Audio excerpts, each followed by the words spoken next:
Bonsoir à tous. Bienvenue à ce rendez-vous du mois de mars.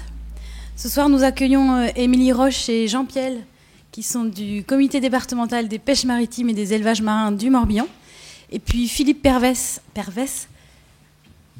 ici derrière moi, de DCNS. Donc ils vont vous présenter un exemple de concertation entre pêcheurs et industriels autour d'un projet d'énergie marine renouvelable.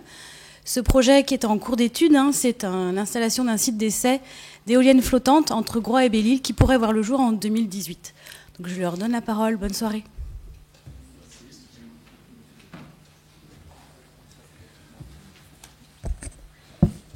Bonsoir, je vais parler très peu de temps, moins d'une minute, juste pour vous dire que cet exposé sera divisé en deux parties.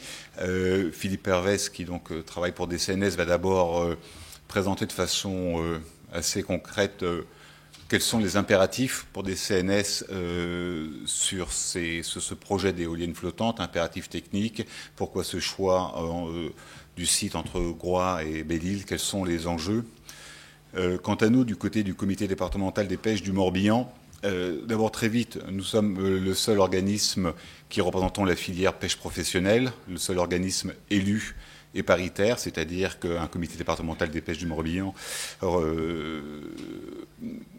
va avoir en son sein uniquement des pêcheurs élus, et aussi bien des représentants des armateurs que des représentants des matelots. Et pour nous, il était quand même essentiel d'être associé à ce projet au sens où, évidemment, il s'agit de zones de pêche. Et notre objectif, c'est que ce projet, si on comprend bien sa finalité, son besoin, sa logique, néanmoins, il est essentiel que ça mange le moins possible de zones de pêche. Émilie développera ça. C'est ce qu'on appelle, nous, des zones de moindre contrainte. La mer est de plus en plus un espace partagé. C'est un espace partagé parce qu'il y a des projets, par exemple, d'aires marines protégées, il y a des projets aquacoles, et on s'est toujours dit que plutôt que d'être extérieur à tous les projets qui visent à avoir une emprise sur la mer, il fallait mieux qu'on y participe de façon à faire entendre notre voix. C'est vrai sur les conseils portuaires, puisque par exemple la plaisance est indirectement un concurrent de la pêche.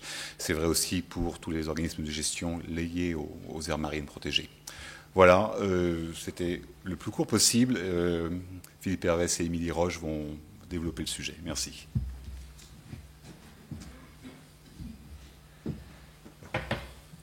Bien, bonsoir. Donc c'est à moi que revient la tâche d'ouvrir les exposés. Donc je vais vous présenter le projet de parc éolien flottant, le parc pilote. Chaque mot a son importance. J'y reviendrai tout à l'heure, de parc pilote éolien flottant que l'on a commencé à développer au sud de Groix. Donc je travaille pour DCNS. Vous connaissez tous, je pense, DCNS compte tenu de l'implantation géographique. DCNS est plus habitué à construire des bateaux, des sous-marins, faire de l'entretien, construire des ports. Et donc depuis quelques années, l'entreprise a souhaité explorer un certain nombre de voies de diversification d'activités. Et parmi ces voies de diversification, il y a les énergies marines. Donc je vais vous faire un exposé en 3 points, quelques généralités sur les énergies marines renouvelables, un point sur les éoliennes flottantes, et puis enfin quelques éléments sur le développement du site de Groix. Alors la spécificité de DCNS, c'est que l'entreprise en fait travaille en même temps sur 4 techniques d'énergie marine renouvelable. La première en haut à gauche, c'est l'hydrolien, donc c'est la valorisation des courants sous-marins pour la production d'électricité. La deuxième, donc sur ce premier projet, sur cette première technique, nous avons 3 projets en cours actuellement. Un projet au Canada avec l'installation de 2 turbines, un projet au large de Paimpol avec l'installation de 2 turbines aussi, et un projet dans le Raz-Blanchard en Normandie avec un projet de 7 turbines à installer. On travaille aussi sur l'énergie thermique des mers. L'énergie thermique des mers, en fait, c'est l'utilisation de la différence de température entre de l'eau pompée en grande profondeur et de l'eau pompée en surface. Je ne vous ferai pas l'explication technique de cette technologie parce que je ne la maîtrise pas. En gros, ça consiste en fait à utiliser cette différence de température pour pour agir sur un gaz qui va entraîner les turbines pour la création du courant. Donc c'est une technique qui est particulièrement adaptée aux îles outre-mer, aux milieux tropicaux. Pas trop par chez nous évidemment, puisque la différence de température entre la surface et le fond en Bretagne n'est pas tellement élevée. On travaille sur un troisième sujet qui est, donc là ce sera en bas à gauche, la valorisation de l'énergie de la houle et des vagues pour la production d'électricité. Donc là on travaille sur un projet de démonstrateur en baie d'Audierne, dans le Finistère. Juste pour mémoire, l'ETM, on a deux projets en Martinique actuellement, un projet à terre et un projet en mer. Et quatrième technique d'énergie marine sur laquelle nous travaillons, qui fait donc l'objet de l'exposé ce soir, c'est la mise au point d'éoliennes flottantes. Et donc nous travaillons plus particulièrement sur un projet de ferme pilote au sud de l'île de Groix.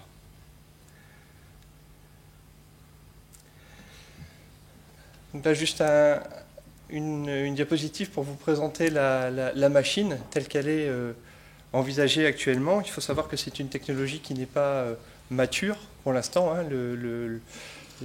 L'éolienne telle que vous la voyez là, c'est une vue d'artiste. Elle n'est pas encore construite. Actuellement, dans le monde, il n'y a pas beaucoup d'éoliennes flottantes qui sont en test. Donc c'est une technologie qui est en devenir. Il faut comparer ce projet-là aux techniques d'éolien posé qui, eux, existent depuis une quinzaine d'années et sur lesquelles il y a déjà des retours d'expérience significatifs. Donc on est vraiment sur un projet en cours de développement et qui trouvera, on l'espère, une première mise en application sur ce fameux parc pilote. Les atouts du flottant, on a donc la possibilité de préparer des machines à quai, contrairement au fixe, qui nécessite en fait l'utilisation de gros bateaux d'installation pour aller sur site installer les machines. Là, comme ça flotte, on grée la machine à quai, on peut faire les tests des machines avant de les amener sur place. Des facilités d'installation, puisqu'en fait on peut fractionner l'installation en fonction du calendrier, donc préparer tout ce qui concerne les ancrages des machines, et une fois que les ancrages sont installés, attendre les bonnes fenêtres météo pour remorquer les éoliennes en place. Une maintenance, on l'espère, facilitée, parce que s'il y a de la grosse maintenance, par exemple des problèmes de pales, des problèmes concernant la turbine, on peut ramener l'éolienne à un port qui peut l'accueillir. Donc là c'est pareil, la maintenance se fait à quai, ce qui est quand même beaucoup plus facile et moins coûteux que de faire de la maintenance, la grosse maintenance en mer. On espère avoir une meilleure acceptabilité pour ces projets-là, compte tenu du recul par rapport au trait de côte. On va aller plus loin en mer, ce qui ne signifie pas qu'il n'y aura pas des discussions à avoir pour prendre en compte toutes les activités qui se développent sur les sites que l'on vise. Et on espère avoir une meilleure ressource, une meilleure exploitation de la ressource en vent, puisque évidemment quand on est loin sur l'eau, on s'affranchit des turbulences engendrées par le continent ou les îles. Donc quelques chiffres, je ne sais pas si c'est très lisible. En gros, le flotteur fait une quarantaine de mètres de côté. On a une vingtaine de mètres de tirant d'eau quand la machine est lestée. La nacelle, donc c'est de là d'où partent les pales. La nacelle est à peu près à 100 mètres au-dessus du niveau de l'eau. Et les pales font 75 mètres de long. Donc on a un diamètre de 150 mètres. La machine, en fait, est une machine qui existe déjà. C'est une machine fabriquée par Alstom. Elle est en test actuellement sur un site terrestre dans l'estuaire de la Loire. Et elle est aussi en test dans sa version offshore, mais là sur une fondation posée, sur un parc au large de la Belgique. Donc c'est cette machine-là qui sera installée sur les parcs posés qui ont été gagnés par EDF EN, sur les sites de Saint-Nazaire, sur les sites de Courseulles et sur le site de Fécamp. Donc la spécificité du développement que l'on mène en collaboration avec Alstom, c'est justement l'adaptation du flotteur et de la machine, de façon à ce que la machine puisse donner toute sa puissance, bien qu'elle soit sur une structure flottante et donc mobile dans une certaine limite. La puissance de cette machine, la puissance nominale, on va dire, c'est 6 MW par machine. Donc ce sont des grosses capacités de puissance, de production. sachant que la machine commence à tourner à partir de 3 mètres secondes, donc avec très peu de vent, et s'arrête à partir de 25 mètres secondes. 25 mètres secondes, c'est 90 km/h. Là, la machine s'arrête de tourner parce que le vent devient trop important. Elle a une capacité de production maximale en fait, à partir de 10-12 mètres secondes. Au-delà, en fait, chaque mètre seconde de gagné n'augmente pas la production de la machine. Ce qui est important d'avoir en tête, c'est que pour l'éolien flottant, on est en cours de développement de la technologie et que l'on a donc schématiquement 3 verrous importants à franchir. Le premier verrou, évidemment, c'est l'optimisation du produit. C'est la conception de la machine, la conception du flotteur, faire en sorte que les deux fonctionnent correctement. Parce que l'objectif de tout ça, c'est de produire du courant à un prix compétitif, un prix égal au moins à l'éolien en mer posé, voire aller vers des coûts plus bas, puisque de toute façon, tous ces projets-là sont liés à des objectifs de marché. Si on aboutit à la production d'un courant à un prix 2 fois supérieur, ou même simplement supérieur aux techniques qui sont déjà éprouvées actuellement, il n'y a pas vraiment d'intérêt de continuer à travailler sur cette solution-là. Donc, on a un premier travail qui est l'optimisation du produit. Et quand on parle d'optimisation du produit, c'est l'optimisation concernant la taille du flotteur, les matériaux utilisés, les capacités de liaison entre le flotteur et la machine, la capacité de la machine elle-même à produire dans certaines conditions. Donc il y a un gros travail d'ingénierie à réaliser. On a un travail sur l'optimisation de l'installation et de l'ancrage, puisque c'est facile de dire que l'on va remorquer la machine jusqu'à son emplacement et l'ancrer. Le faire, ça représente déjà des enjeux un petit peu plus importants. Vous imaginez bien la taille de la machine. Je vous ai parlé d'une machine qui culmine à 175 mètres de haut en haut de pale si la pale est dans l'axe la pale verticale est dans l'axe du mât, avec des flotteurs qui font 40 mètres de large. Donc ça ne se remorque pas n'importe comment, ça ne se remorque pas à n'importe quelle vitesse. Et évidemment, ça s'ancre avec un certain nombre de précautions, de façon à ce que les machines résistent à toutes les conditions météo, les conditions de mer qu'elles seront amenées à rencontrer. Donc là, c'est pareil, il y a un gros travail à réaliser. Alors la particularité, c'est que, évidemment, dans l'offshore pétrolier, on a une certaine expérience, mais les dimensions et les revenus de l'offshore pétrolier sont sans comparaison avec ceux de l'éolien en mer, et il faut donc quasiment tout réinventer, tout recalculer de façon justement à optimiser tout ça. Troisième schéma, c'est l'optimisation industrielle. Donc ça, c'est vraiment la politique de l'entreprise. C'est comment construire ces machines, comment organiser la maintenance, avoir une idée du coût de cette maintenance parce que logiquement, les parcs sont installés pour une vingtaine d'années. Donc c'est envisager quels sont les scénarios de maintenance, la maintenance préventive, la maintenance curative sur ces 20 prochaines années. Donc évidemment, voilà, c'est beaucoup de travail, beaucoup de choses à découvrir, parce que pour l'instant, cette technologie-là n'existe qu'à quelques exemplaires. D'où la notion de parc pilote. Le souhait de DCNS et de ses partenaires, c'est de pouvoir développer un parc de taille réduite. L'idée, c'est d'avoir entre 2 et 8 machines, de façon à avoir un mini-parc commercial qui sera géré comme un parc commercial, comme une ferme commerciale, mais qui permettra justement de faire les premiers tests sur les machines, de les mettre en condition de production, de vérifier que le modèle économique existe et que le modèle technique est lui, robuste. Donc l'idée, au sud de Groix, c'est de pouvoir mettre en place cet aménagement, je vous ai dit, entre 2 et 8 machines, pour pouvoir valider ces deux modèles sur plusieurs années. Alors, le choix d'un site. Le choix d'un site, en fait, il repose sur trois grandes familles de critères. Des critères techniques, on a besoin de ressources, on a besoin de vent pour faire tourner les machines, parce qu'on a besoin de gagner de l'argent, on a besoin de vendre l'électricité. Donc on a un premier critère qui est lié à la ressource. On a un critère qui est lié aux conditions de mer, parce que il faut que les conditions de houle, de courant soient compatibles avec les machines et avec l'organisation de la maintenance. On a des critères d'usage, on y reviendra tout à l'heure parce que c'est principalement l'objet de l'intervention de ce soir.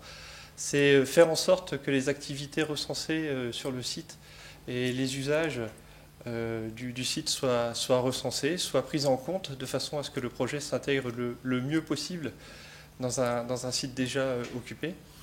Et puis on a des critères environnementaux, parce que donc on est sur des milieux intéressants, le milieu marin, il y a des enjeux environnementaux, et il est important de pouvoir évaluer les effets du projet sur ce site. Sachant que ces critères environnementaux et ces critères d'usage, d'une certaine façon, sont fondamentaux pour nous, puisque les autorisations de construire le parc, en fait, sont fondées sur des études environnementales et pas sur des études techniques. Donc c'est vraiment l'environnement qui est le facteur, j'allais dire, déclenchant de l'autorisation de construire le parc par la suite.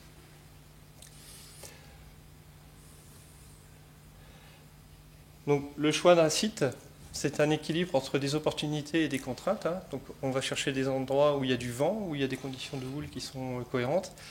Et après, en fait, on travaille beaucoup en cartographie pour superposer en fait, les différentes informations dont on dispose là. J'ai deux cartes les unes à la suite des autres qui vous donnent des exemples de cartographie. Donc ça, c'est des cartographies réalisées par le bureau d'études de l'État, le CEREMA. Cette première feuille, en fait, c'est la superposition de toutes les contraintes de radar, par exemple de surveillance, de navigation aérienne ou de navigation maritime. Donc ça vous donne une idée de la complexité des enjeux. Une deuxième carte, à titre d'exemple, ce sont les données environnementales pour à prendre en compte, avec des degrés de contraintes variés suivant la nature de la protection environnementale qui couvre le site. Vous voyez la légende à droite, c'est illisible, mais bon, il y a tout ça à prendre en compte.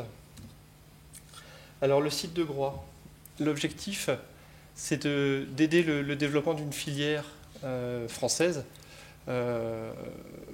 pour cet éolien flottant. Par rapport à l'éolien posé, on a déjà une bonne dizaine d'années de retard par rapport aux Allemands, aux Anglais et aux Danois. Par contre, sur l'éolien flottant, on a la possibilité d'être en avance par rapport à ces pays-là.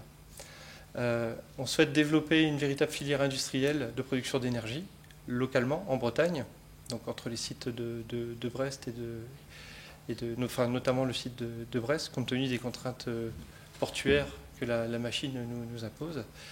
Et donc le site de Groix, en fait, nous permet de sécuriser le calendrier de développement de la machine. CIRIT, c'est le nom de la machine.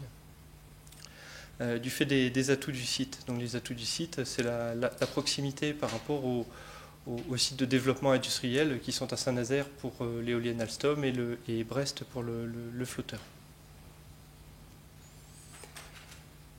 Donc les atouts du site. Alors, le premier atout, il est non des moindres, c'est une zone de moindre contrainte identifiée en concertation avec les pêcheurs. Dès le départ, en fait, la pêche a été associée à la recherche de cette zone. Émilie vous en parlera tout à l'heure.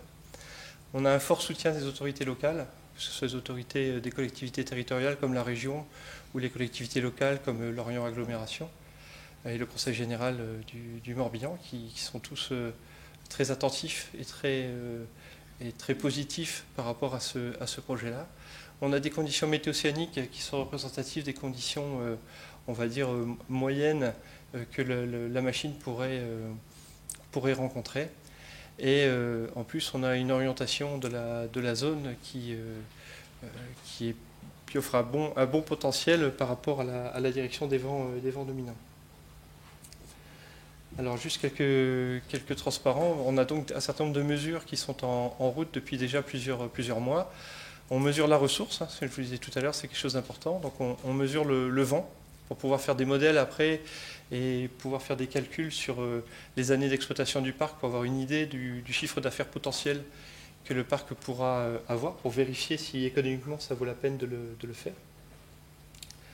On travaille aussi sur les conditions météocéaniques, donc avec des mesures de la houle, des courants. Donc tout ça, ça a donné lieu à des échanges avec la pêche pour identifier les lieux les plus intéressants et les moins impactants pour poser ces instruments. On a eu une expérience pratique, on n'avait pas trop respecté la première fois qu'on avait installé la bouée de houle, ça n'a pas traîné. 2 semaines après, elle avait disparu. Alors on est retourné installer la zone à l'endroit où on nous avait dit de la mettre. On l'a fait. Et puis depuis 2 mois, elle est en place, il n'y a aucun souci. Donc on travaille de façon très étroite avec la pêche. Et ça, c'était intéressant. C'était une belle leçon pour nous. Des études géophysiques pour la caractérisation des natures de fond.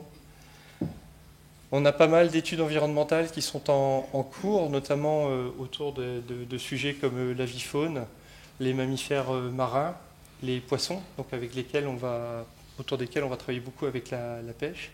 Le matos, ce sont tous les animaux en fait, qui sont liés au fond de l'eau par rapport à, on va dire, à l'ichthyofaune qui concerne plutôt les poissons qui sont dans la colonne d'eau.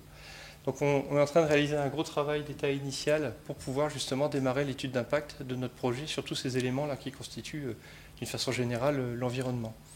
Donc on travaille beaucoup avec des prestataires spécialisés, beaucoup dans la région, et certaines associations environnementales qui ont accepté de nous apporter leur expertise.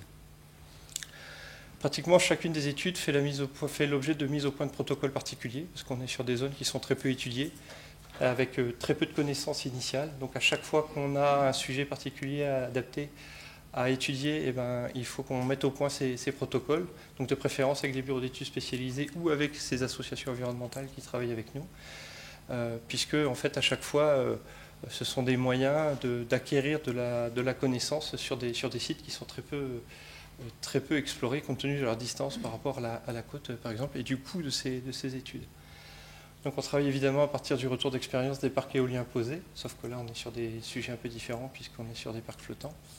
Et on travaille beaucoup donc évidemment en étroite relation avec les services de l'État et le comité départemental des pêches. Donc je vous ai parlé tout à l'heure des points de positionnement des appareils de mesure. On a proposé à des pêcheurs d'embarquer sur les bateaux qui ont réalisé les mesures de géophysique par exemple ou pour la pose d'instruments. Et donc on a beaucoup de discussions avec la pêche sur le type d'engin utilisé pour réaliser des prélèvements, des protocoles d'études, notamment de l'ichthyofaune. Bon, ça c'est juste des exemples. Là on fait beaucoup de travail sur l'avifaune, sur les mammifères marins. Donc le bilan de tout ça, c'est que toutes ces études-là sont en route. Pour l'instant, on a tous les éléments que l'on a pu recueillir concourent à montrer que ce site est vraiment intéressant et représentatif du marché potentiel que l'on vise à terme, qui n'est pas seulement le marché français, mais aussi un marché à l'export.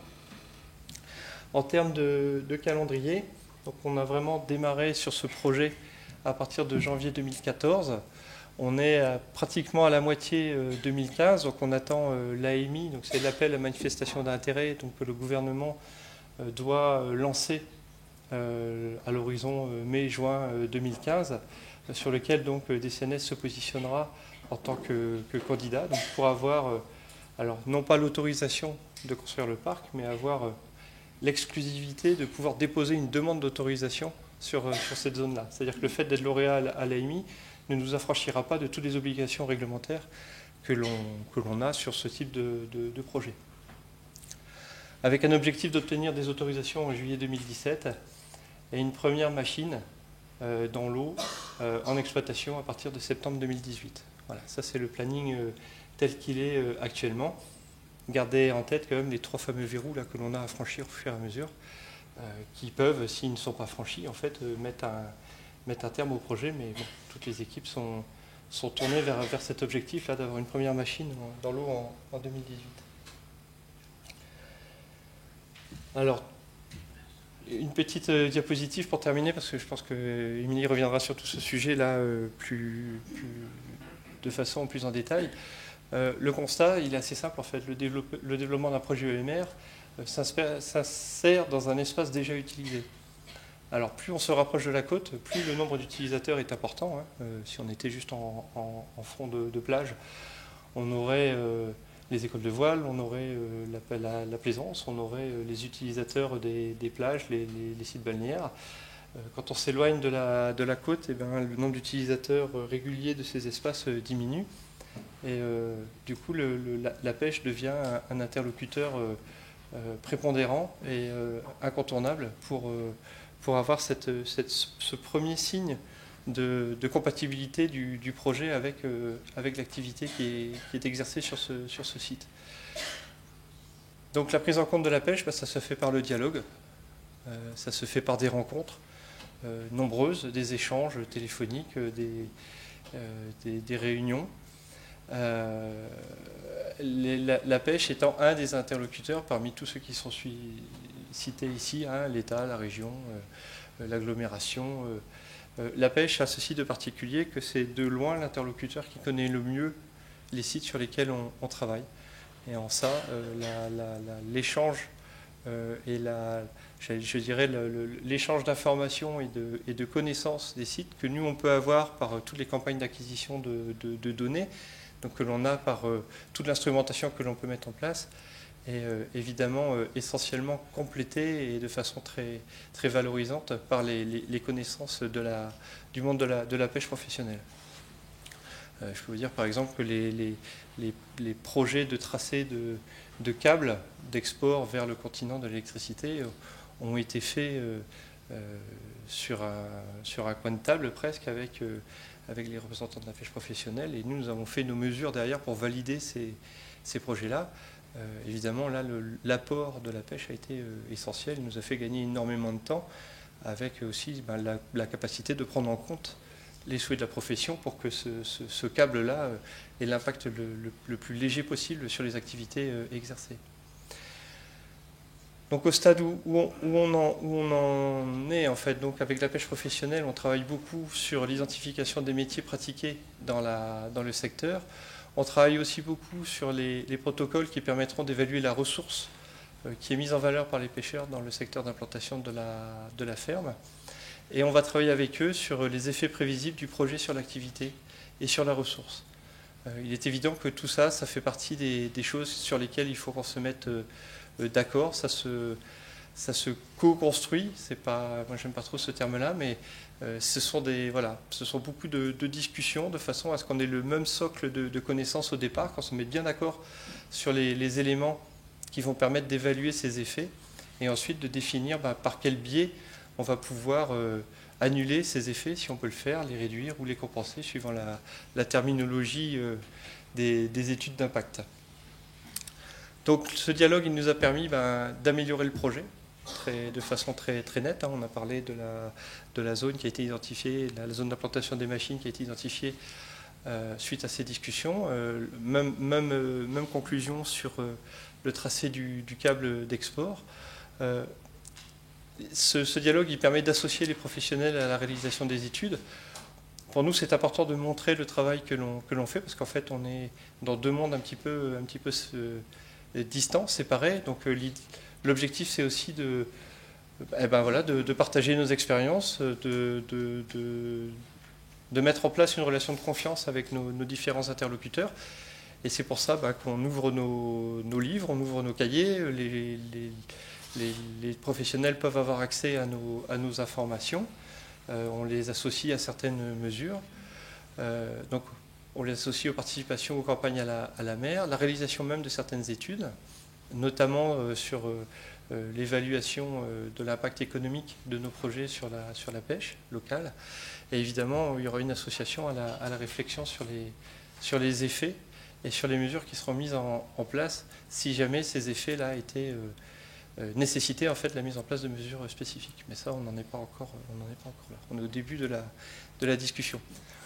Donc ce qui est important de retenir, c'est que l'éolien flottant, c'est une technologie qui n'est pas mature encore, loin de là, qui est en cours de développement. Le projet de Groix est un projet important parce que c'est le premier projet qui va nous permettre de valider le modèle économique et le modèle technique de l'éolien flottant. Et donc on s'inscrit sur plusieurs années de travail. On a démarré en 2014, on est à la mi-2015. Vous avez vu, la première machine devrait être dans l'eau en 2018, avec les suivantes à horizon 2020-2021. Donc la discussion et les échanges avec les différentes parties prenantes, dont la pêche professionnelle, s'inscrivent dans la durée et sur des échanges continus. En fait, il n'y a pas une semaine où on ne se parle pas au téléphone. Voilà. Donc c'était un véritable, j'allais dire, c'est un véritable engagement du porteur de projet, justement, de lier ces discussions, de fournir, d'enrichir le projet par le biais de ces échanges. Voilà. Je te passe là. J'espère que tu ne vas pas dire le contraire.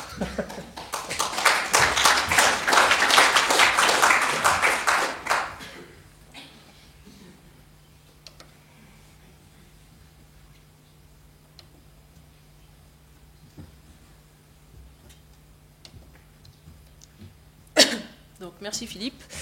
Bonsoir à tous. Donc, je suis Émilie Roche, je travaille au comité des pêches du Morbihan, donc depuis le mois de janvier dernier. Et j'ai été recrutée donc, en tant que chargée de mission pêche et éolien en mer.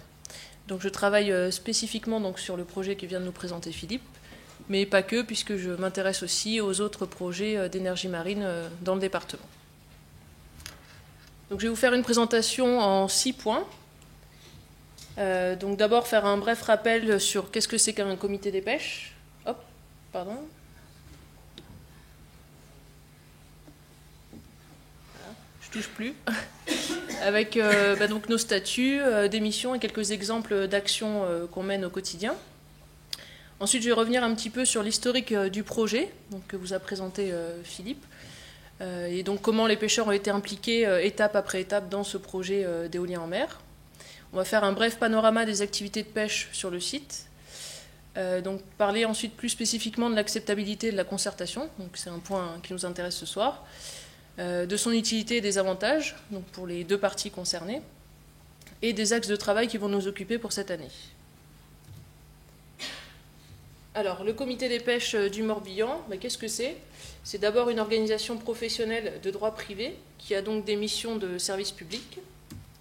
C'est une organisation qui regroupe l'ensemble des pêcheurs professionnels qui ont un navire ou une entreprise de pêche dans le département. Et donc nos actions et nos statuts sont définis par le Code rural et la loi de modernisation de l'agriculture et de la pêche, donc de 2010. Quelles sont nos missions ? Donc, je vais en citer quelques-unes. Donc, la première, la défense des intérêts de la profession, évidemment. La gestion de la filière, qui passe par exemple par la gestion des licences de pêche. L'application de la réglementation nationale et régionale, donc par le biais notamment de l'action des gardes jurés sur nos littoraux. Faire le relais des actions locales, la rédaction d'avis et de propositions, qui nous est demandée assez régulièrement sur différents projets.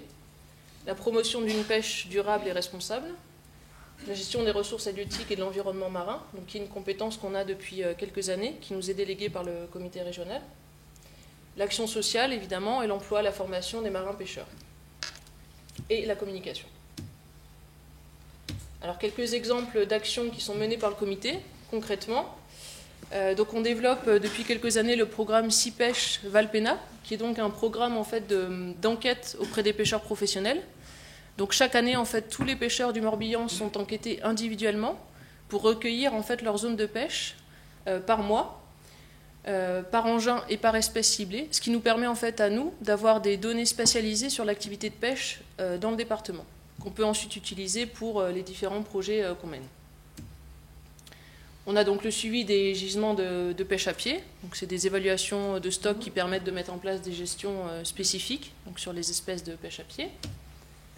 Le réensemencement de coquillages, donc on peut citer le semis qu'on a fait en octobre dernier de coques, donc dans la petite mer de Gavre, donc où le comité donc, a participé au semis de 20 millions de naissins de coques. Voilà.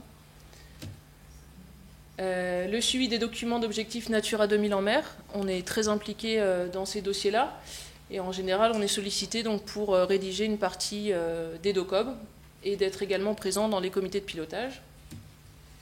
Les participations au SCOT, donc schéma de cohérence territoriale, en général sur l'Orient, Vannes ou Auray. Donc on participe aux volets littoraux de ces SCOT. Les actions de communication, donc on a un site web qui est régulièrement mis à jour. Et on participe également chaque année au Salon international de l'agriculture pour promouvoir un peu la pêche morbihanaise et ses activités. Et la formation continue des marins-pêcheurs. Alors l'historique du projet, donc je vais remonter donc à la première implication en fait, des pêcheurs professionnels dans le projet, qui remonte donc à 2009. où donc en 2009, on a eu connaissance de 2 projets, donc au large du Morbihan. Un premier projet qui était donc constitué d'un projet d'éoliennes posées, auquel était donc agrégé un démonstrateur flottant, qui était donc porté par la société Nass & Win à l'époque, et un autre projet d'éoliennes flottantes en eau profonde, qui était donc porté par la société Blue Ash. C'était le projet DIWET. Donc ça, c'était en 2009. En 2010, donc, le projet posé a été abandonné. Pardon. Le site d'essai flottant, par contre, a été maintenu. Donc a été baptisé le projet WindFlow. Donc à l'époque, il y avait donc 2 démonstrateurs d'éoliennes flottantes qui devaient être implantés. Donc c'était un projet qui était labellisé par le pôle Mer Bretagne, et donc situé au sud de Groix. Donc à ce moment-là, la concertation n'avait pas très bien démarré, nous on a eu connaissance de ce projet-là un petit peu de but en blanc, avec une zone qui n'avait pas été définie au préalable, en tout cas pas avec nous. Donc aucune concertation, une compatibilité très difficile avec les activités de pêche. Donc le projet a été recalé. Et ce qui s'est passé, c'est que le comité des pêches donc, a été impliqué dans le comité de pilotage du projet pour pouvoir être concerté sur les futures zones d'implantation. En 2010, donc, on conserve un site d'essai de 2 machines, donc toujours sur du flottant, auxquelles sont agrégés donc, un site pilote de 6 machines. Donc on passe à 8 machines, donc une emprise de projet qui est plus importante. Donc là, le comité s'implique et donc va enquêter auprès des patrons pêcheurs pour savoir quelles sont les zones de moindre contrainte. À l'époque, donc 3 zones ont été définies, donc on peut voir ici. Donc la zone 1 qui remportait, on va dire, la large majorité, et les zones 2 et 3 qui avaient moins l'unanimité des pêcheurs, mais qui avaient toutefois été citées. En 2012, le consortium donc, a précisé ses critères techniques par rapport à l'ancrage de ces éoliennes. Donc nous, on avait été informés en fait, préalablement que les éoliennes pouvaient être posées sur des fonds rocheux comme sur des fonds meubles. Et en 2012, on a appris que finalement, les fonds rocheux n'étaient plus possibles. Donc il fallait trouver des fonds sableux, ou en tout cas meubles. Donc les 3 zones que je vous ai montrées tout à l'heure ont été remises en question. Donc une étude sédimentaire a été décidée à ce moment-là pour essayer de relever sur ces 3 zones les faciès sédimentaires et essayer de trouver des vasques qui pouvaient accueillir les ancrages, donc des vasques de fonds meubles. Donc l'idée c'était là d'impliquer les pêcheurs pour qu'ils puissent mener ces levées sédimentaires. Donc ils ont été faits à partir de bateaux de pêche. Voilà. Donc en parallèle de ça, une concertation a été menée sur ces 3 zones. Et les résultats des levées sédimentaires, c'était que les éoliennes ne pouvaient pas être implantées dans aucune des 3 zones. Voilà. Donc on est reparti de zéro sur la concertation et la définition des zones.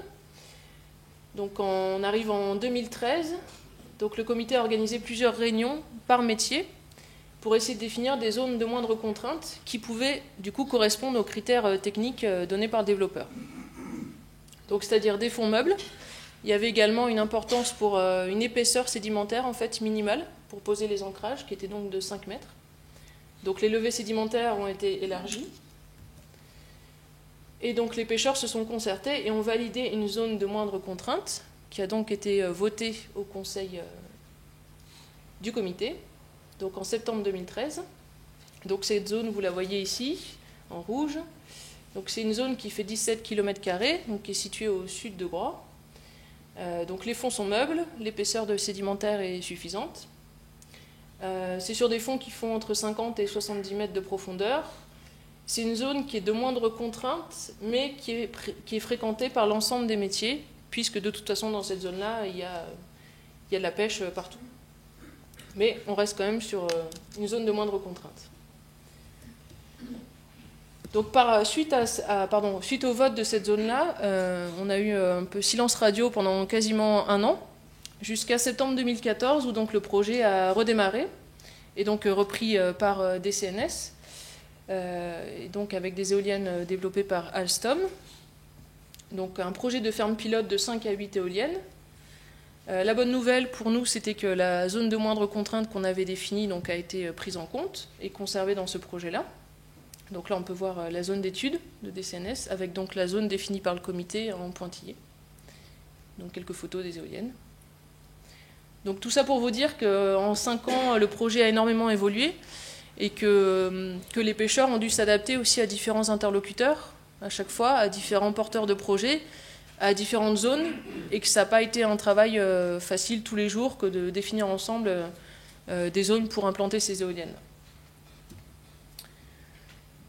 Donc, depuis début 2015, donc les études ont été lancées, donc Philippe en a déjà un petit peu parlé. Donc le comité et des CNS ont conclu un partenariat pour travailler ensemble sur différents plans.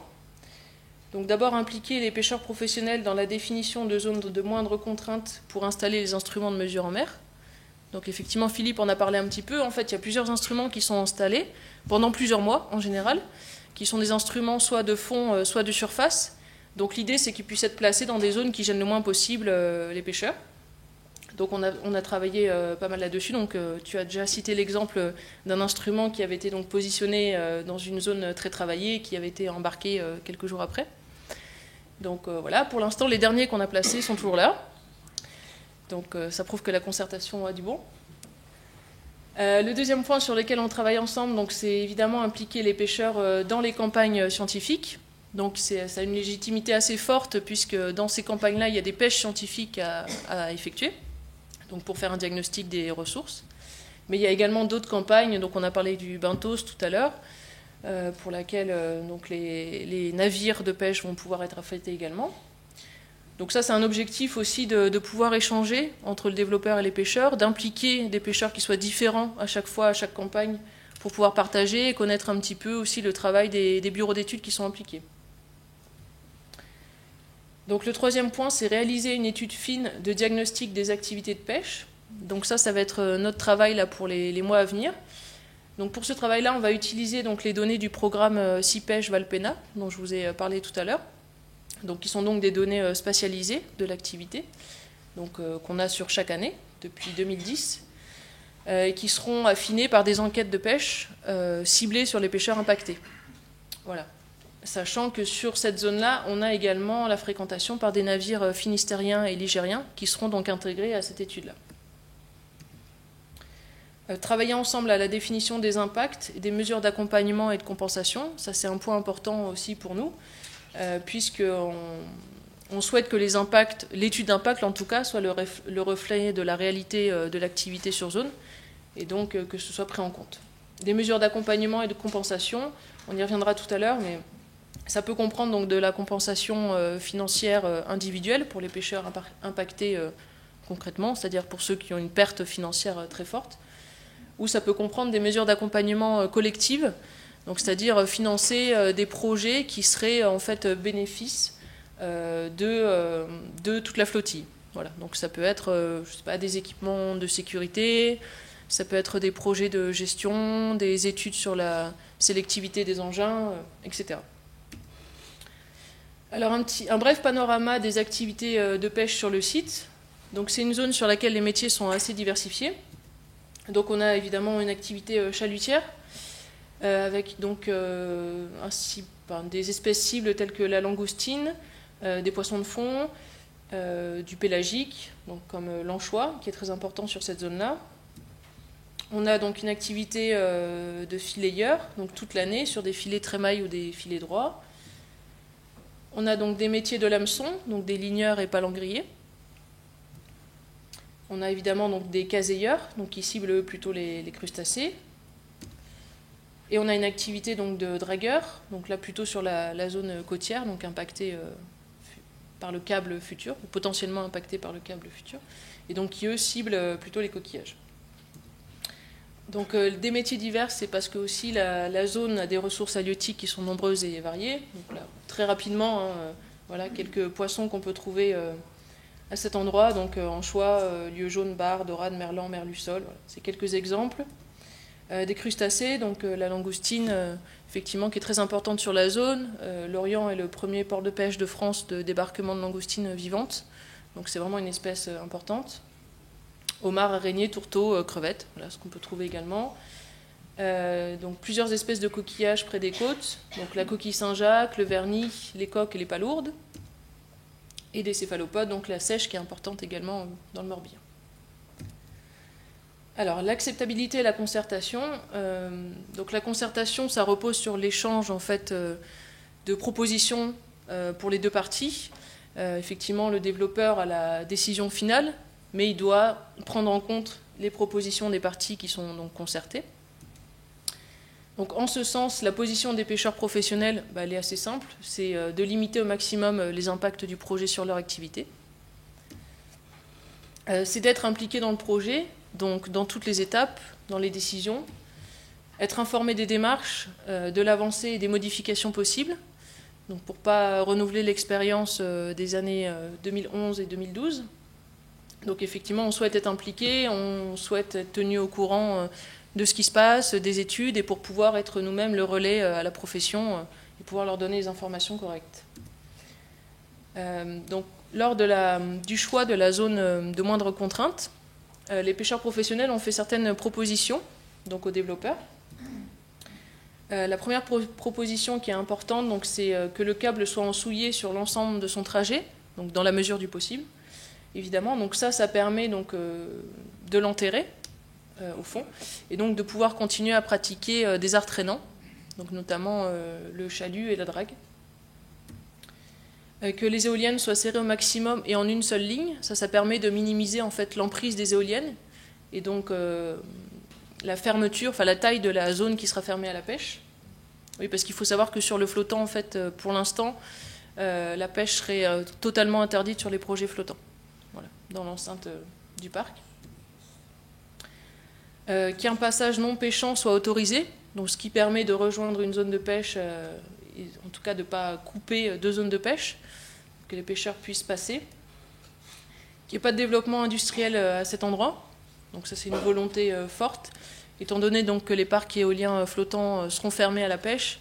Effectivement, un développement industriel, ça sous-entendrait une zone de pêche fermée très large, et donc un impact très fort sur la profession. Que des mesures de sécurité et de signalisation des éoliennes soient mises en œuvre. Bon, je pense que c'est le cas pour tous les usagers de la mer, que la sécurité soit maintenue et garantie. Et donc des mesures d'accompagnement et d'indemnisation pour les professionnels qui seraient impactés, dans la mesure où les impacts n'auraient pas pu être réduits ou évités. Alors, quelle est l'utilité et quels sont les avantages de la concertation ?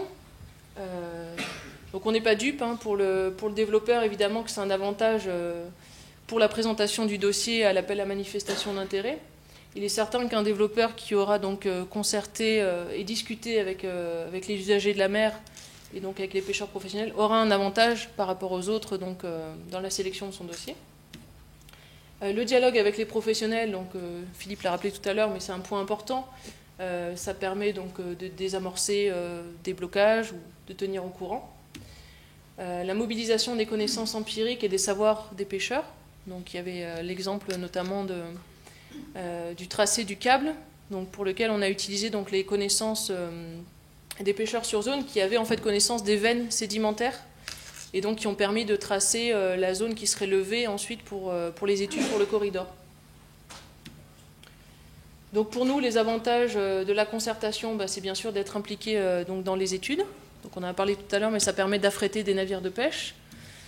Ça permet d'être informé donc, sur le projet, d'avoir une position d'acteur, ça c'est important, de partenaire et non plus simple spectateur. Voilà, ça c'est un point très important pour nous. Faire entendre notre position, défendre nos intérêts directement auprès du constructeur. Donc je vais terminer par les axes de travail qui vont nous occuper donc, pour cette année. Donc la mise en œuvre des campagnes halieutiques. Donc, ce sont des campagnes qui vont se dérouler sur 1 an et qui vont mobiliser plusieurs navires de pêche et qui vont en fait servir à faire un diagnostic des ressources exploitées ou non sur la zone, donc pour lesquelles on va mobiliser donc, des navires de pêche et des engins qui sont utilisés sur la zone.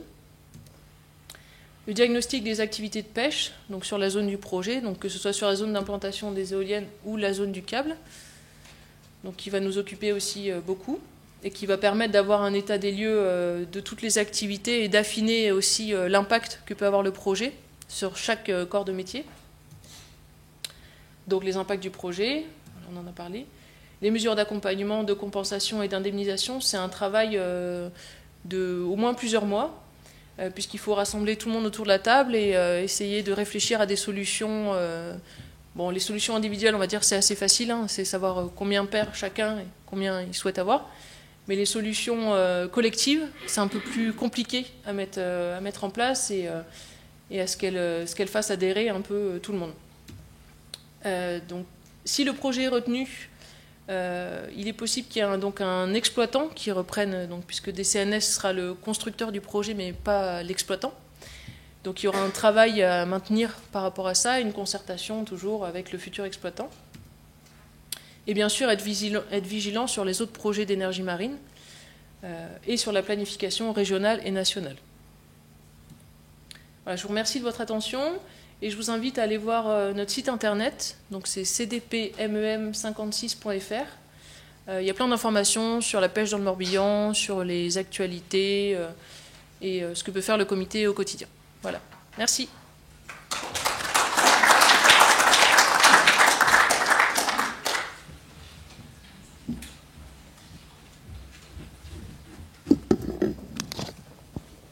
Merci.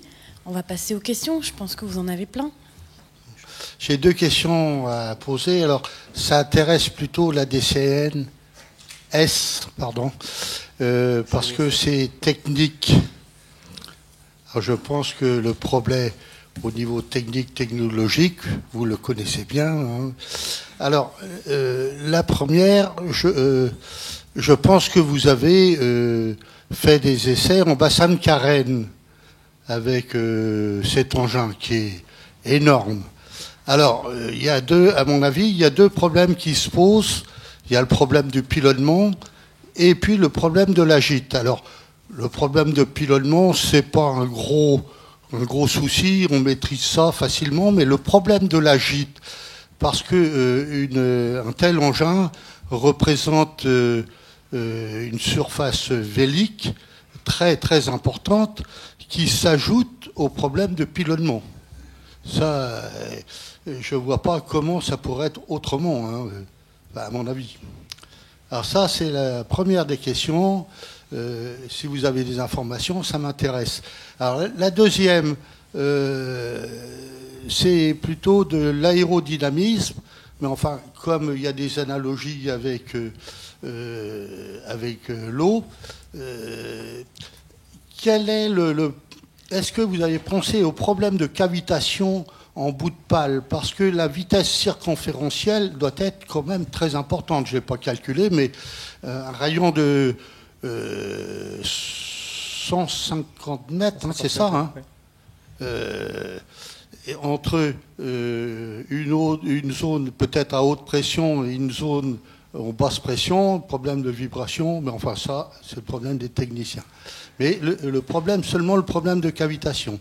Alors je vous pose la question parce que j'ai vu une émission, je crois que c'est la semaine dernière, sur des éoliennes, je ne sais plus très bien si c'était en Allemagne ou en Suède, mais enfin c'était un pays nordique, où ils avaient des gros soucis de cavitation, ça se piquait, obligé de réparer régulièrement. Alors réparer une pale d'éolienne à 30 ou 40 000 de la côte, voilà, si vous pouvez me répondre. Je vais être obligé d'avoir une réponse frustrante, mais je ne suis absolument pas ingénieur. Je peux pas vous donner d'éléments sur les questions que vous avez posées. Un ingénieur aurait certainement pu vous répondre, mais moi je suis totalement dans la capacité de répondre quoi que ce soit à vos questions. J'en suis bien désolé. La prochaine fois, je viendrai avec un ingénieur qui pourra vous répondre à tout ça. Mais mon travail, c'est vraiment la partie concertation et les études d'environnement. Bon, moi j'ai une question beaucoup moins technique. René Touriguine. 2 choses, vous avez parlé tout à l'heure de dialogue, de concertation avec les associations et les riverains. Bon, il existe effectivement des associations sur le secteur, j'en fais partie d'une qui s'appelle l'Université populaire coopérative, qui est sur Port-Louis, Gavre. Et donc on est tout à fait prêt à dialoguer, à ouvrir des discussions. Ça, c'est plus une affirmation qu'une question. La question, c'est aujourd'hui, il y a eu comment ça s'appelle, une loi. C'est pas une loi, mais enfin c'est une modification de la loi sur l'environnement qui consiste à dire que les éoliennes ne peuvent pas être construites à 1 kilomètre d'une agglomération, d'une maison.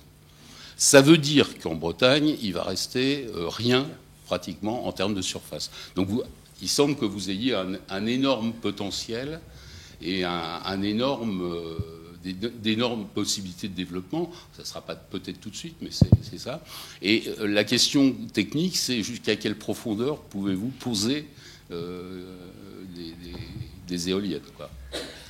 Alors, sur le premier point, sur la concertation, jusqu'à présent, en fait, la concertation a été menée sur des, comment dirais-je, par opportunité par rapport au développement du projet, sur son aspect technique.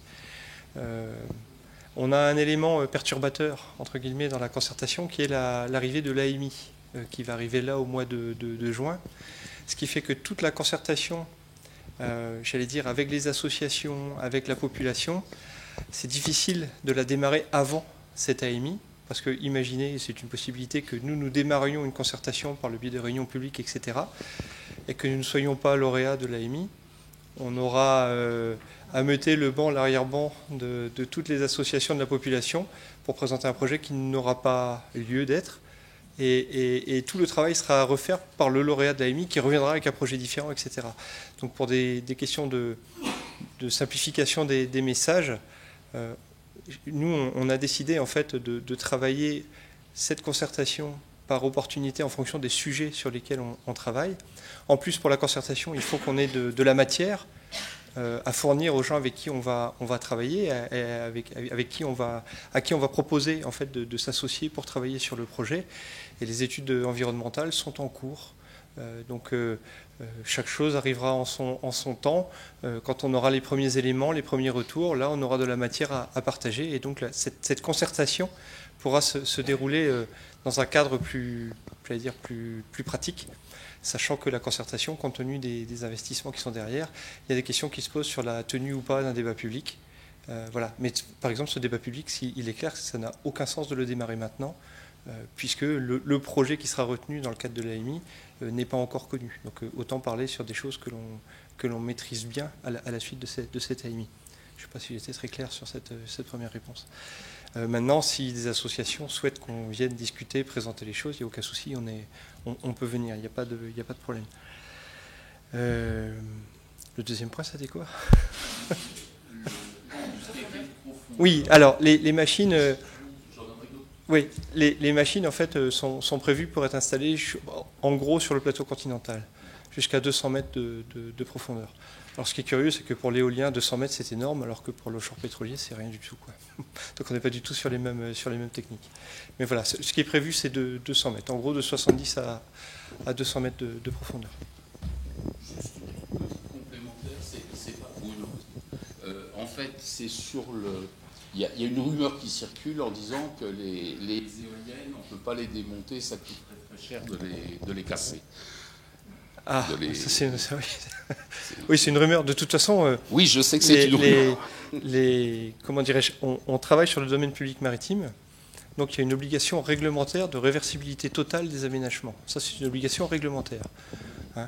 Donc les coûts de démantèlement en fait de ces installations, et là, je peux parler de l'éolien fixe comme de l'éolien flottant, sont provisionnés dans les plans d'affaires qui soutiennent ces projets-là. Et alors, je m'avance peut-être, mais il me semble bien que dans le cadre de l'éolien fixe, le gouvernement a fonctionné comme avec les exploitants de carrière à terre, c'est-à-dire qu'il y a des sommes qui sont provisionnées en début de vie des parcs pour pouvoir assurer le démantèlement des parcs au cas où l'exploitant ferait défaut. Donc ces sommes d'argent-là sont déjà prévues dès le départ. Donc en aucun cas, il ne peut y avoir de friches d'éoliennes en mer. Ça, c'est pas possible, quoi. Il y a ce double fait qui est une obligation réglementaire de prévoir le démantèlement. Et dès le départ, dès nos études d'impact, on envisage ce démantèlement. On a nos impacts en cours de construction, en cours d'exploitation et en cours de démantèlement. Ça ne veut pas dire que tous les problèmes du démantèlement sont réglés. Hein. Il y a encore beaucoup de choses à faire. Et puis, il y a cette précaution financière qui est que les sommes sont provisionnées dès le départ. Et ce ne sont pas des petites sommes en plus. Voilà. Y compris pour les câbles? Oui. Y compris pour les câbles, d'accord. Sachant que pour les câbles, plein de questions se posent. On installe les câbles, comment dirais-je, l'écosystème va se redévelopper. Il faudrait qu'on fasse attention à ne pas faire plus de dégâts en enlevant les câbles qu'en les laissant. Mais on a cette obligation réglementaire de prévoir un démantèlement total. Et d'ailleurs, là pour le coup, le flottant répond plus facilement à cette obligation, puisqu'on n'a pas de fondation lourde à mettre en place. Voilà. On a certains avantages, on a certains inconvénients. Mais, Il y a eu une conférence ici, il y a déjà 2-3 ans, sur les éoliennes en face du Croisic. Le responsable de là-bas disait qu'ils avaient réservé une zone pour faire des essais. Avez-vous des contacts avec l'équipe de Saint-Nazaire pour travailler sur les éoliennes? Alors, je ne sais pas trop... devant le Croisic, en fait, il y a un site d'essai qui s'appelle le SEMREV, qui a été développé par l'École centrale de Nantes. C'est un site qui existe, qui est exploitable. Le câble a été posé. Il me semble même que les hubs de raccordement sont en place. Initialement, et c'est toujours l'objet, c'est de développer des systèmes houlomoteurs. Bon, l'énergie houlomotrice a quelques soucis au démarrage, parce que c'est assez complexe à mettre en œuvre. Je sais qu'il y a un projet d'installation d'une éolienne flottante, d'un démonstrateur, mais qui est fabriqué par un de nos confrères. Là, c'est la société Ideol, qui développe une technologie d'éolien flottant sur la base d'un flotteur en béton, sachant que c'est un modèle réduit qui sera installé, parce qu'ils sont obligés de tenir compte des contraintes notamment de profondeur, et qu'une machine à la taille réelle en fait ne tiendrait pas sur ce site-là. Nous, nos machines, on ne peut pas les tester sur ce site-là, compte tenu de leur taille. On n'a pas assez de profondeur. Pareil, je vous parlais de mémoire, il me semble que le site du SEMREV, on doit être dans 20-30 mètres de profondeur. Vous imaginez bien qu'une machine avec 20 mètres de tirant d'eau, elle ne peut pas être installée à cet endroit-là. Ça, c'est clair. Par contre, ce que l'on a souhaité mettre en place avec donc la collaboration DCNS Alstom, c'est de bypasser le stade démonstrateur, de construire une machine à échelle réduite et de construire une machine tout de suite à l'échelle réelle pour pouvoir en fait gagner du temps par rapport à la mise au point de ces machines, parce que le marché n'est pas encore tout à fait là, mais il est en train de se préparer, et il faut qu'on ait une solution industrielle à proposer au moment où le marché va se développer. Et d'après notre logique interne, nos décisions, notre stratégie, l'idée c'est vraiment d'aller vers le développement, l'installation de cette mini-ferme. On est entre 2 et 8 machines. Ça dépendra aussi de ce que demandera l'AMI. On ne sait pas encore ce qu'il y aura dans le texte. On ne sait pas si on aura un nombre minimum de machines à installer ou si on sera libre du choix du nombre de machines à mettre. Notre idée, c'est ça, c'est vraiment développer ce premier parc pilote. Sachant que nos confrères en Méditerranée ont la même logique avec VertiWind, donc qui est une autre éolienne axe vertical, cette fois-ci qui est en développement avec EDF notamment. Eux aussi sont sur la logique d'installer une ferme pilote, sachant qu'ils ont un prototype qui est installé à terre, je crois, du côté de Marseille. Nous, l'avantage qu'on a, c'est que la machine Alstom existe déjà, elle est déjà certifiée, donc on n'a pas toute cette étape, on sait que c'est une machine qui fonctionne, qui produit de l'électricité. Voilà, on est au stade, on va essayer la liaison entre les deux. J'aimerais savoir aussi si le câble sera enfoui directement, parce que pour offrir un câble, c'est, je crois, 20 millions d'euros du kilomètre. Combien ? 20 millions d'euros du kilomètre. Non. Sur les chiffres qui ont été donnés dernièrement, c'est pour offrir les câbles téléphoniques. Non, c'est la même chose pour le reste. Oui, mais non, vous avez un facteur de 10 là, qui est en facteur de 10 ? Oui. Coûte très cher. Oui. C'est cher, oui. Ça dépend à quelle profondeur. Dans les parcs éoliens, un des coûts importants, c'est un des coûts non négligeables, c'est le coût de pose du câble d'export. On est sur des distances qui sont relativement importantes, donc c'est très impactant sur le modèle économique de l'éolien flottant. Ça, c'est un vrai problème à tester, de voir si ce coût-là de raccordement ne devient pas rédhibitoire par rapport aux capacités de production des Donc, machines. Si on enfouit un câble, il faut beaucoup d'éoliennes. Oui. Non, c'est pas tellement l'enfouissement qui coûte cher, c'est le câble en lui-même qui vaut beaucoup d'argent, parce que ce sont des objets technologiques assez complexes. Ça transporte de l'électricité, mais il y a aussi de la fibre optique, parce que c'est par ce biais-là en fait qu'est surveillé le fonctionnement du parc. Donc ce sont des câbles un peu particuliers qui transportent beaucoup d'électricité. Le coût de fabrication en lui-même est très important. L'enfouissement n'est pas... c'est pas l'enfouissement qui est rédhibitoire, c'est vraiment le coût. Sur le projet de Groix, on est sur un câble qui approchera les 30 km. Donc c'est plutôt un problème, l'équilibre entre l'amortissement du coût du parc et du câble par rapport au nombre de machines. Oui, là, c'est clair qu'il y a une quantité d'électricité minimale à produire pour pouvoir encaisser le coût de ce câble. Vous avez annoncé un chiffre en valeur là, pour le kilowatt, qui se rapproche de celui de terre. Enfin, l'énergie classique. Sur le chiffre que vous annoncez, vous intégrez le retour sur investissement parce que... Oui, tout est dedans. Ouais. Ça va, il suffit d'en faire alors des hydroliennes. Oui, tout est dedans. Sur le parc pilote, là, je ne sais pas à quel prix on sortira. L'objet de l'AMI, c'est d'aider à l'émergence de cette filière. Donc il y aura un tarif qui sera certainement aidé par rapport à un tarif industriel. Mais maintenant, à quel niveau, je ne sais pas. Je ne peux pas vous dire. Pour l'AMI, je voulais vous poser une question concernant... Est-ce que vous avez fait une évaluation de la compensation pour les pêcheurs? Non. Est-ce que vous en avez besoin pour l'AMI? Pas forcément. Non. Pas forcément. De toute façon, cette évaluation ne viendra qu'une fois qu'on aura réalisé les études. Cette évaluation-là, elle a besoin d'un état initial, donc c'est ce qu'on s'attache à faire avec les pêcheurs, une évaluation de la ressource en quantité et en valeur, et une évaluation de l'impact sur l'activité de la pêche. Alors, la présentation de ce soir, c'est la pêche, donc on parle que de la pêche, mais on fait le même travail sur l'avifaune, sur les mammifères marins, sur... voilà, tout ça après, ça fera l'objet de budget. J'allais dire, plus on aura avancé sur le travail au moment de l'AMI, mieux on sera, parce que mieux on sécurisera notre offre. L'expérience que j'ai, moi, sur des parcs éoliens fixes, montre que ce qu'on avait prévu au moment de la réponse à l'appel d'offres, on le rediscute de toute façon après, parce que le calendrier avance, l'activité de pêche évolue, y a plein de choses qui continuent à avancer, et puis des idées qu'on trouvait pertinentes à une certaine date, on les trouve moins pertinentes après, donc on essaye de remettre les choses. Il faut que tout ça se soit partagé avec la profession de toute façon.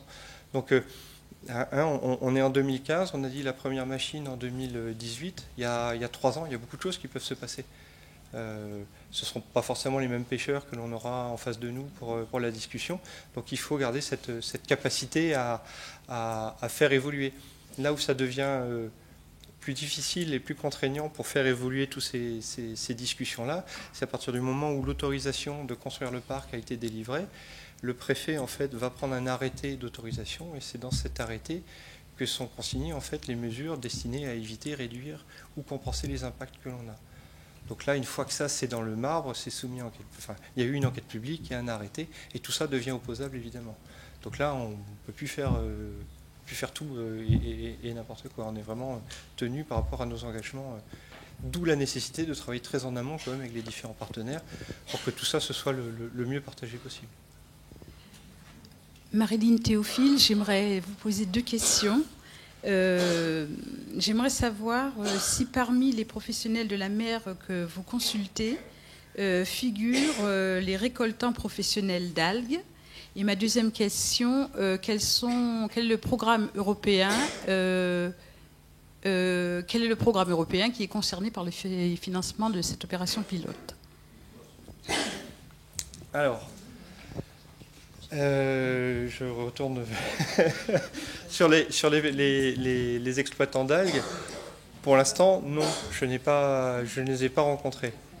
Parce que c'est pas... Enfin, il n'y a pas d'activité pour l'instant de production d'algues dans ces secteurs-là. Là, je parle de l'endroit où on va installer les machines. Là, on est dans 70-80 mètres de fond, on est à 7-8 000 au large de Groix. Donc pour l'instant, nous, on n'a pas eu de contact particulier avec cette activité. Par contre, la concertation est ouverte à tous ceux qui ont quelque chose qui veulent dire quelque chose sur le projet, qui ont besoin de s'exprimer. Pour l'instant, nous, notre façon de fonctionner, c'est de travailler avec les représentants de la profession. Et voilà, c'est notre interlocuteur privilégié. On n'est pas allé voir comme ça de façon indépendante, voir les fileyeurs, les caseyeurs, les ostréiculteurs. Pour l'instant, on travaille avec les représentants de la pêche. Voilà. Le financement européen, eh ben là, je vais avoir du mal à vous répondre. Je sais que l'AMI est organisée par l'ADEME, mais je ne suis pas persuadé qu'il y ait des financements européens derrière. C'est plutôt lié au grand emprunt ou à ces reliquats. Mais je ne suis pas sûr du tout. Mais je ne pense pas que ce soit des financements européens. Je ne sais pas. Je joue un joker, je ne sais pas. Bonjour. Si l'AMI ne retient pas la DCNS, que devient le projet? En tout cas, l'AMI, c'est un appel d'offres. Donc ça veut dire que DCNS répondra avec vraisemblablement un partenaire qui sera destiné à être l'exploitant du parc après. S'il y a des concurrents, ils répondront avec un projet qui sera tout aussi viable que le nôtre. Avec une technologie. Oui, alors, ce qui est un petit peu délicat dans la phase dans laquelle on est actuellement, c'est que ce site-là a été identifié très en amont par DCNS et puis auparavant par NACEWIND comme un site potentiel pour justement tester cette technologie. Pour l'instant, ce site fait partie des travaux exploratoires de planification qui sont menés par les services de l'État actuellement, mais il n'a pas eu la consécration officielle d'être intégré dans l'AMI. D'accord ? Donc, on travaille parce qu'on sait qu'on a de bonnes chances quand même que ce site soit retenu dans le cadre de l'AMI, mais ce qu'on ne sait pas, c'est si le site va être repris dans le périmètre strict dans lequel on a travaillé pour l'instant avec les pêcheurs. Ce qu'on ne sait toujours pas, c'est ce que je disais tout à l'heure, c'est si l'État va avoir des exigences en termes de machines. On ne sait pas s'ils vont nous dire vous faites une ferme avec 7 machines, ou alors s'ils vont nous dire faites votre offre la mieux disante. On ne sait pas. On ne sait pas non plus s'il y a un tarif qui va être fixé, arbitrairement fixé dans le cadre de l'AMI, qui veut dire voilà, le kilowatt sera acheté 14 centimes ou 15 centimes ou 10 centimes, ça on ne sait pas. Ou si ce sera par le biais d'un financement du coût de raccordement, on ne sait pas ça. L'AMI, on attend le texte, on est tous un peu dans l'expectative. DCNS a pris un vrai risque financier, technique, pour développer ce projet. C'est pour ça qu'envisager qu'on ne soit pas retenu, je pense que nos patrons auront certaines questions à nous poser sur le sujet. Mais l'AMI, c'est un risque réel qui est un ou deux autres concurrents qui viennent pour tester leur propre technologie. Tout à l'heure, on parlait d'Ideol qui va mettre un prototype au Croisic. On se dit que le Croisic, c'est pas si loin que ça de notre terrain de jeu. Il y a une société au Portugal qui teste une machine qui s'appelle WindFloat.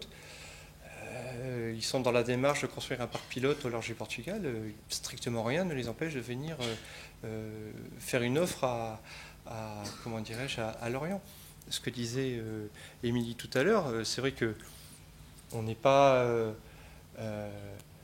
le souhait de travailler avec la pêche, il est quand même pas totalement innocent. C'est vrai que de pouvoir répondre à un appel d'offres en disant voilà, on a cette expérience, cette habitude de discussion avec un des interlocuteurs, parce qu'il y en a d'autres, là on parle que de la pêche, je ne voudrais pas que tout le monde croie qu'on travaille qu'avec la pêche, parce qu'on travaille quand même avec beaucoup d'autres mondes à côté.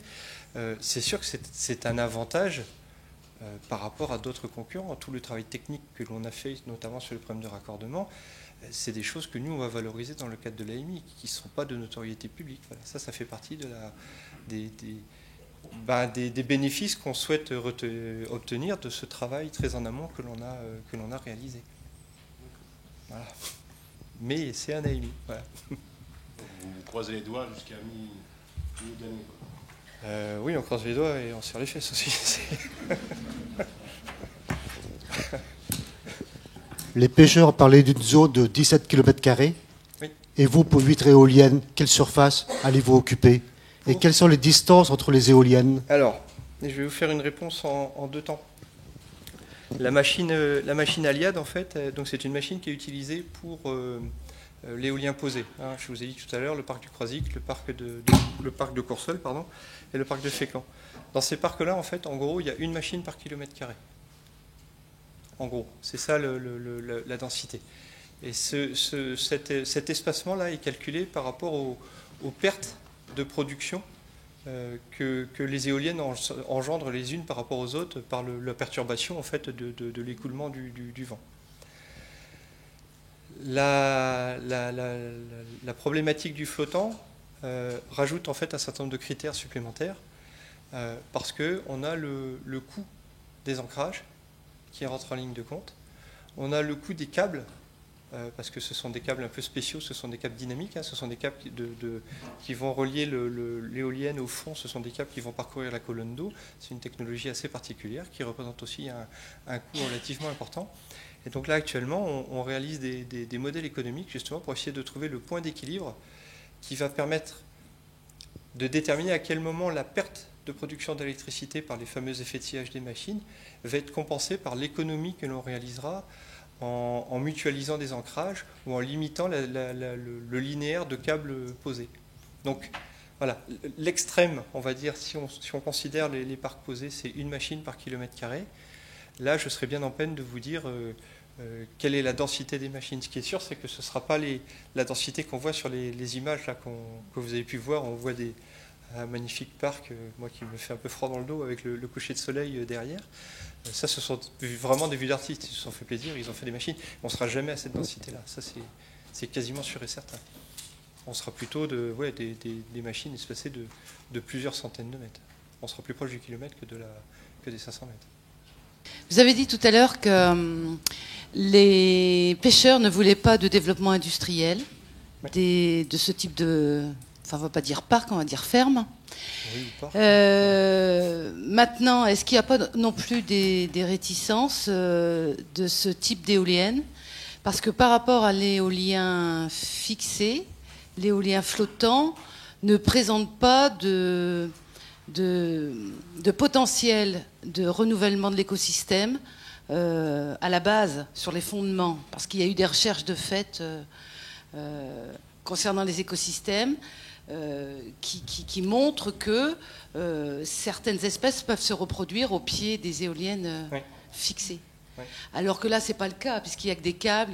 Donc, est-ce que c'est pas aussi un peu la réticence quand vous avez dit que les pêcheurs voulaient surtout pas de développement industriel? Je voudrais juste, par rapport à l'effet récif dont on parle régulièrement, je voulais juste préciser que c'est souvent une mesure compensatoire qui est mise en avant dans les projets posés.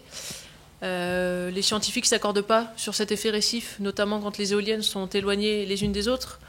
On peut parler d'un effet agrégateur, DCP, donc dispositif de concentration de poissons, récif artificiel, non. Donc voilà. Après, la question des impacts, évidemment, sur des éoliennes posées, elle est plus importante sur les ressources, sur le fond, que des éoliennes flottantes. Du coup, j'ai oublié la première question. C'était le fait que vous ne souhaitez pas forcément le développement de parcs industriels. Ah oui. À cause de la... Alors, ouais. C'est aussi que pour l'instant, les services de l'État ne nous ont pas donné de réponse par rapport à l'autorisation de la pêche dans les parcs flottants. Et pour le moment, ils iraient plutôt vers une interdiction totale. Donc, ce qui n'est pas le cas sur le posé, où certains engins sont autorisés sur l'éolien posé. Voilà, notamment quand les éoliennes sont écartées les unes des autres, il y a même des passages pêchants qui peuvent être autorisés. Donc c'est vrai que le développement industriel du flottant pose un souci de fermeture en fait, de zones de pêche plus importante que sur le posé. D'où l'opposition ferme de la profession à ce niveau-là. À cause des ancrages.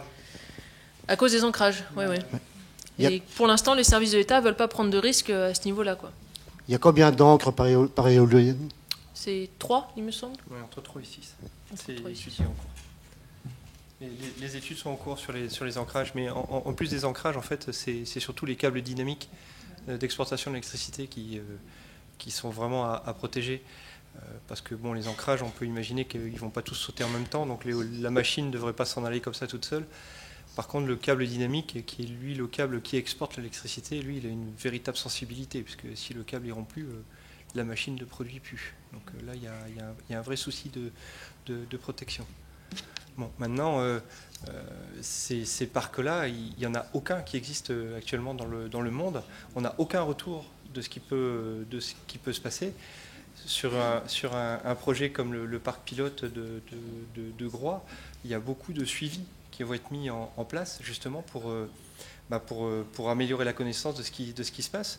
On va quand même immerger des structures assez imposantes avec un fort tirant d'eau dans la partie de la colonne d'eau où il y a la lumière qui pénètre, donc il y a du fouling qui va se développer. Il faut voir il va falloir envisager ce que ça donne tout ça, comment ça fonctionne. Les câbles, c'est pareil, ils vont être recolonisés par la vie, parce que de toute façon, c'est comme ça que ça fonctionne. On est parti pour pas mal d'années d'études et de suivi pour bien envisager ce qui se passe dans ces secteurs-là. Émilie parlait des dispositifs, l'effet dispositif de DCP, concentration de poissons. Il va falloir qu'on étudie ça aussi. Ça fait partie des choses qui vont être prises en compte. Voilà. Je crois qu'on va terminer comme ça.